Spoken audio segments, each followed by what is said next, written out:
I'm Drew Stevenson, and this is for my administrative law class. Here I'm going to be talking about the first three cases that appear in the casebook I use for my course. The cargo of the Brig Aurora, Marshall Field and Company v. Clark, and United States versus Grimaud. These are short excerpts that are back-to-back in Chapter 2 of the casebook, and they're all about Congress delegating discretion to the president or to the executive branch. So let's dive in. Now, if we start with the Constitution, in Article 1, it says that all legislative powers that are granted by the people should be vested in Congress. And one of our questions is going to be, how literally do we take the word all? But it does say all legislative powers. If you fast forward to Article 2, Section 3, it says that the president must take care that the laws be faithfully carried out or executed. So baked into the Constitution, there's this inherent tension where Congress passes the laws, but the president then has to make some decisions about how to implement them. And this could involve kind of routine decisions that are unavoidable, like how to prioritize cases or how quickly to do things and so forth.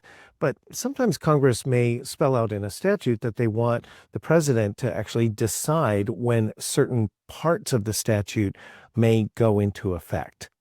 And so the question is then, how much discretion or decision-making can Congress delegate to the president or the executive branch before we've crossed the line into Congress unconstitutionally abdicating its legislative role and basically just saying, we're not going to make a law about this. The president gets to make the rule or the law. And that's the basis for our delegation cases, or what we've come to call the non-delegation doctrine, that courts still wrestle with today. So let's move on and talk about our first case. So our first case in our casebook is the cargo of the Brig Aurora. This is from 1813, right after the War of 1812 with Great Britain. And there was a lot of tension internationally between the early Republic of the United States, and Great Britain, and France. And so Congress passed a law basically saying that if Britain or France revoked certain trade edicts or free trade agreements, basically, that the president would declare this by proclamation and that this had occurred. The law goes on and says that this type of proclamation would then automatically reinstate a previous ban on all imports from that other country. Notice that this was targeting two specified countries, and if they did certain things, if they violated essentially a treaty that had between the three countries, that then the president would announce that there was this violation or that the circumstance had arisen, and then a complete ban on imports from that country would go into effect. Now, the case was brought by someone who the cargo of their ship was seized when they came into port, because all of this had taken place. It had unfolded. The president had made the proclamation, no imports.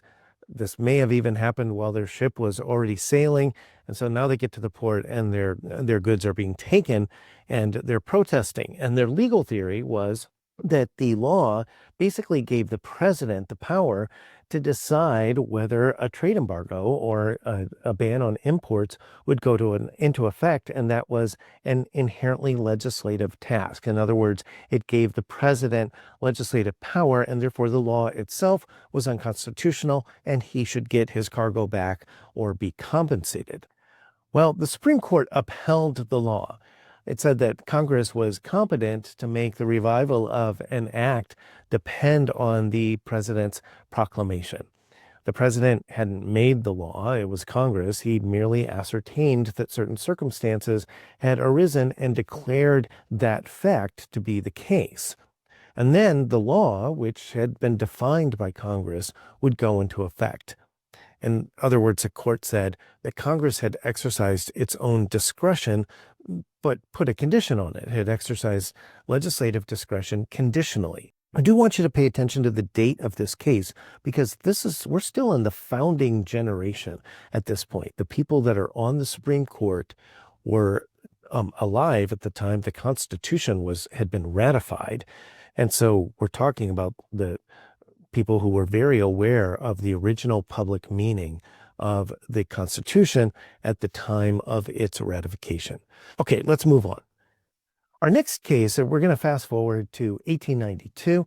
This is Marshall Field and Company versus Clark. And in 1892, Congress passed a tariff act that basically allowed, the default was free trade on goods, no duties or customs or import tariffs on things coming from other countries. But Section 3 said that if the president decided or was, quote, satisfied that a country had imposed duties on U.S. goods, which he deemed to be reciprocally unequal and unreasonable, then he must suspend free trade with that country. And then that would trigger some delineated tariffs that Congress had set forth in the statute. So the issue here was whether this unconstitutionally delegated legislative power to the president, especially since the president had to deem that the duties that another country had imposed on imports coming from the U.S. were unequal and unreasonable. And just like in our last case, the Supreme Court upheld the law. It actually cited the cargo of the Brig Aurora and said that making suspension of free trade depend on some contingency or some event that might arise in the future, and then the president simply ascertains that or announces that fact that that's valid. Now, do note that at this point, we do have a justice on the Supreme Court who dissented and said that this was unconstitutional, that this was basically a legislative power that Congress had abdicated and given to the president. And then let's go to our third case, United States versus Grimaud. And here we're in the early 1900s.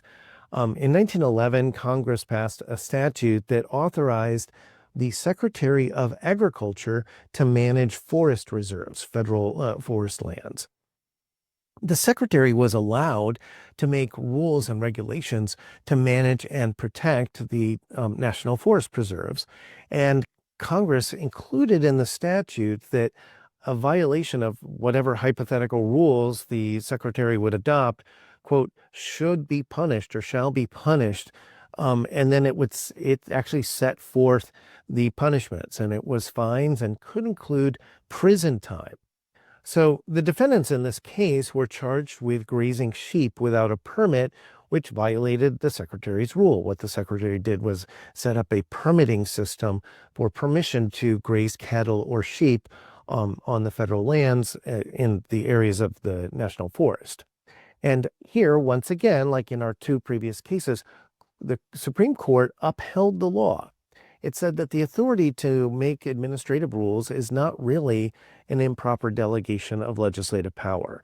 Instead, it said that Congress had declared the purpose and general will of managing the reserves and understood that this would require some micromanagement. In other words, creating a permit system, deciding who would get to graze and assessing how many people would be grazing at once and how much damage it would do to the forest. And then the Congress had created the penalties. In fact, in this case, United States versus Grimaud, the court wasn't sure that any delegation had occurred at all. In most of our delegation or non-delegation cases, the question is, there's no question we have some delegation. It's whether we have too much and we've crossed the line. But here they're actually questioning whether we should even call this a delegation of legislative power. In other words, giving the secretary the power to make rules, to meet conditions, was conferring administrative functions on an agent and not really delegating to him legislative power. In other words, the secretary was just filling in some of the details of the marching orders and guidance that Congress had given. And then it was Congress, really not the secretary, who decided that violations would constitute an offense, and Congress decided the penalties, that there would be criminal sanctions like fines and imprisonment.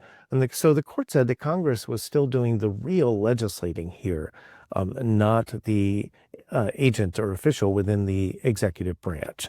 And that concludes our lecture about the first three kind of old cases about Congress delegating power to the president and to the executive branch.